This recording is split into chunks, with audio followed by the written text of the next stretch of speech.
Manual Twitter marketing. Assuming that you have decided to go the manual route, here's what you need to do. You have to budget your time. If you think you only have 1 hour to spare, make sure you give it at least 1 hour. This means stick to 1 hour exactly or go a bit over, but you need to make sure you put in the time. Find niche leaders. First, you need to find people's Twitter accounts who talk about your niche. Enter the keywords related to your niche into Twitter to find those accounts. How do you know these keywords? Where do you find these keywords? Here are the steps. Create a Google AdWords account. Don't get scared, this is free. Create a free account. Use the Google AdWords Keyword Planner tool. Enter websites that you know are competitors of yours, and alternatively enter well-known websites that you know are in your niche. You should get a nice listing of keywords using this technique. Once you find these keywords, look up those keywords to find even more related keywords. Make sure that these keywords get a decent amount of traffic. Read these keywords and be convinced that they are actually related to your niche. Once you have a nice clean list of keywords, plug this into Twitter to find accounts. There's a shortcut to this. You can use Congo Plus's $18 per day virtual assistants to do this for you. For only $18, you get a person's full 8-hour day of labor. This person can use Google AdWords for you, find the right keywords, filter the keywords, go through Twitter, find the accounts, get the hashtags, and follow those accounts. Follow real niche-specific accounts. Once you've done the above steps, you should be able to identify the accounts of people in your niche on Twitter. This is where you need to make a judgment call. You need to look at enough of their tweets to see if this person truly cares about your niche. Is this person really a niche expert, or does this person tweet about your niche from time to time? These are two totally different things. Follow real niche leaders. What are the benefits of manual Twitter marketing? When you identify and engage with niche leaders on Twitter, you get the following benefit. First of all, you get niche-specific hashtags. Second, you get a chance to get on the radar with people who are really experts or authorities in your niche. These people can open a lot of digital doors for your business. They can retweet your actual content. This can lead to niche-specific audience members visiting your website. They can interview you and possibly link to your website. You can interview them and establish some sort of professional friendship. You can get invited to conventions or symposiums or workshops. These can be tremendous networking opportunities. There are just so many ways you can benefit when you reach out to people who are already established authorities in your niche. Don't be antisocial. Don't think that you can be successful just with your own efforts. It doesn't work that way because there is a network of really credible people on Twitter already who have the influence that you're looking for. Why not just piggyback on their influence? Why reinvent the wheel? Manual tweeting, pros and cons. Manual tweeting, as we have defined, involves automated publishing of content that you have manually selected. This is content that you have curated. The publication is automated, but your engagement is manual. You're going to find niche-related accounts. You're going to engage with them manually.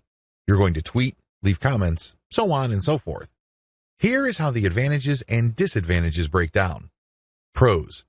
The first advantage is to get a higher level of engagement. You actually get to say to these people what you think. You get to interact with what they have to say.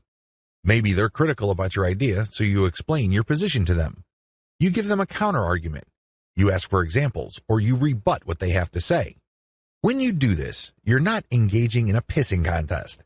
Let me be clear, this is nothing to be emotional about. Instead, you use this as an opportunity to prove to them that you know what you're doing. True experts will accept the fact that not everybody will agree with them. When these experts are satisfied that you argued your position well, even though you don't agree with them, they respect you. They also respect you when you give them information that they may not know. This can lead to instant expert status.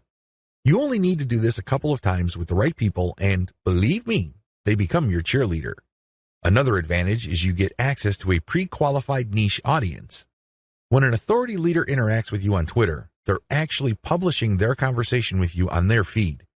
This is a big opportunity. Don't blow it. When they respect you enough to keep responding and you give them one top-notch answer after another, they might even retweet a tweet of yours. This is a bonanza. Why? These people are already experts on Twitter in a specific niche field. This means that they have attracted people who consider them authorities. When they engage with your content to the point that their followers see your brand and your content, you get access to that audience.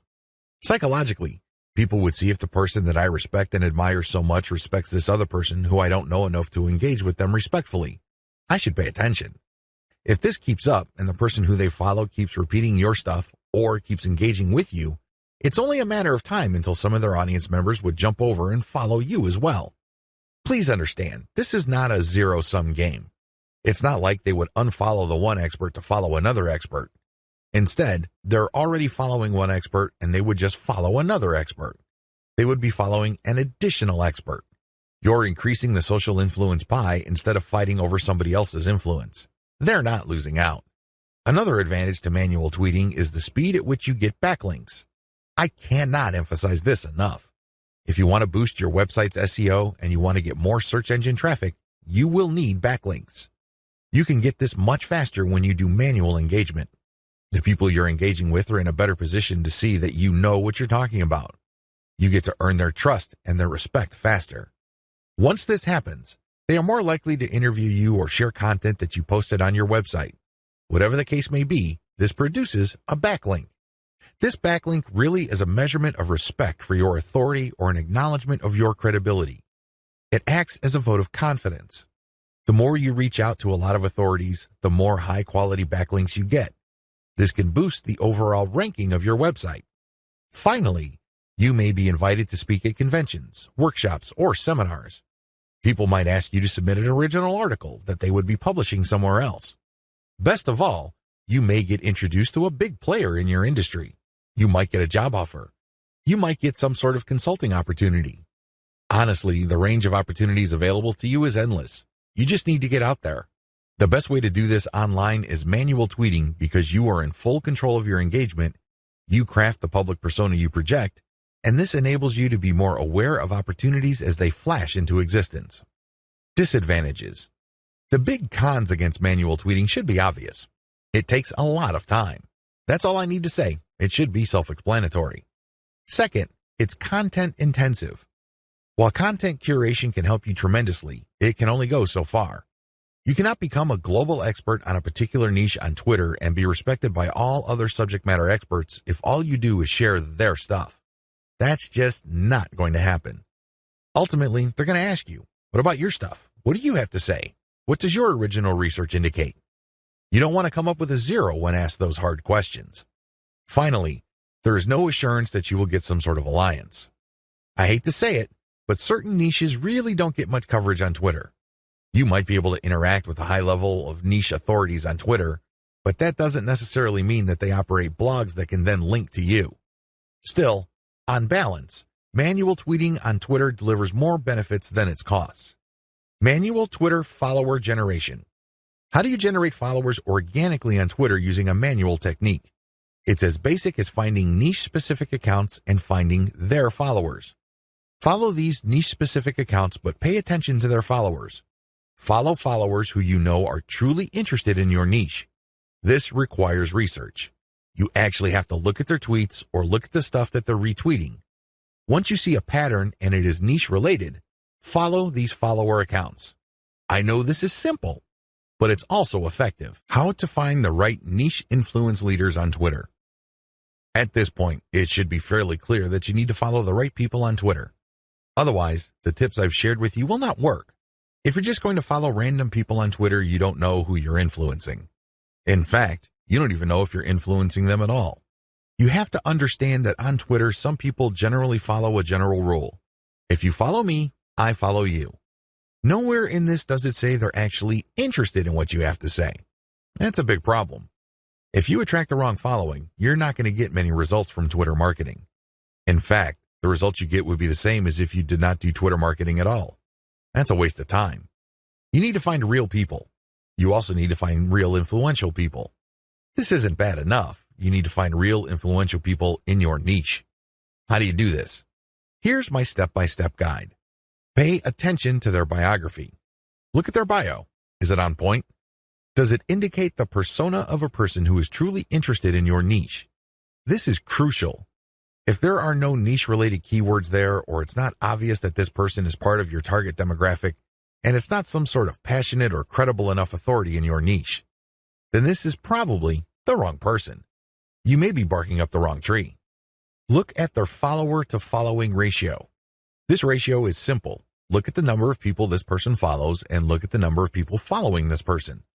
If this person's followers greatly outnumber the accounts this person is following, chances are this is a real account. It is not some bot that is fully automated. Instead, this person actually has influence because for how many people he or she is following, he is followed by hundreds if not thousands of more people. This is very important. If it turns out that the number of people following this person is pretty much the same as the number of persons he is following, it's probably not a good idea to follow that person. This person is probably just using some sort of software to take advantage of the fact that when you follow people, they follow you back. Some of them follow you back. Pay attention to their level of engagement. Look at the stuff that they talk about. Pay attention to their tweets. What do they constantly retweet? What do they tweet about? Are they talking about the same stuff most of the time? Does their account get a lot of retweets and posts, retweets and engagements? Do they get a lot of favorites? Is there a lot of engagement with the content they share? Even if this person is totally focused on your niche, but it turns out that their tweets don't get much engagement, they may not be all that influential. Becoming credible with them and getting access to their market may not work out for you. Their audience may not work out for you because they're not really authorities. Pay attention to the specificity of their posts. Look at their posts. Here's a rule of thumb. If 80% or more of their posts have something to do with your niche, follow them. Follow them if all the other points I raised above apply. But if it turns out that this person's bio is on point, it has more followers than the accounts that he or she is following, it has a high engagement level, but this person focuses on generalized content, this person may be a dud. In other words, this person is some sort of Twitter celebrity. This person is only an authority because of their personality and not much else. They're not an authority because they focus on a niche. They're not an authority because they are truly passionate about a niche. People only follow them because they think their personality is interesting.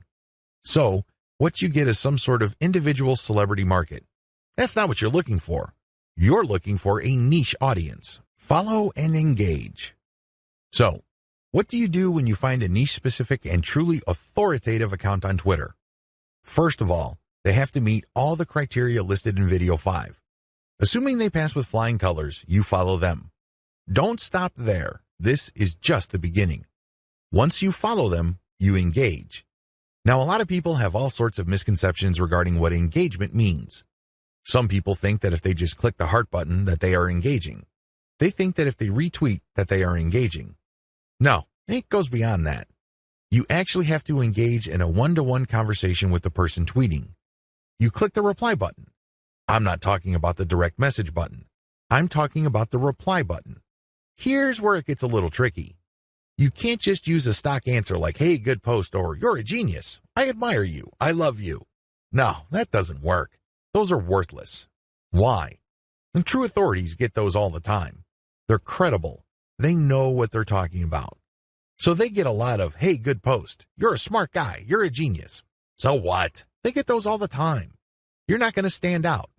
Remember, the whole point of engagement is to get on their radar. You want them to notice you. This is all but impossible if you're doing the exact same thing everybody else is doing. Everybody thinks that they're a genius already. Yet another guy piping up and saying the same thing is not going to register. How do you truly engage? Here's what I do. I ask questions. I know that sounds basic, right? But you have to ask the right question. You have to ask a question that indicates to the person loud and clear that you've read their post. Maybe you click through the link that they shared. Maybe you analyze their tweet. Whatever the case may be, your question must communicate this. Your question must get them to think or analyze or look at things with a new perspective. When you do that, you get respect. Why? You're pushing them. You're challenging them. You're not just asking a throwaway question that they already know the answer to. You're not asking something that they've answered 100 times before. You're basically letting them earn a chance to prove why people think they're experts. Most mature adults respect this. They're not scared by this. They're not threatened by this in any way. Even if you do come across somebody who has a thin skin or views this as an attack, you still gain authority and credibility because other experts are following that person. When they see that engagement, they quickly see that you actually have a working brain. Imagine that. You're not just a blind follower. You're not just another face in the crowd. This makes you stand out. even if the expert that you are asking questions to reacts in a negative way. It's on them. It's not on you because you're just asking a question. Of course, you have to ask in a respectful way. You cannot use loaded questions like, when did you stop beating your wife? Or how was it the first time you got hooked on drugs? You see where I'm coming from? Don't ask those types of questions. Discuss controversial points. Another way to get on people's radars is to focus on controversy. Now please, don't mistake this for being a troll.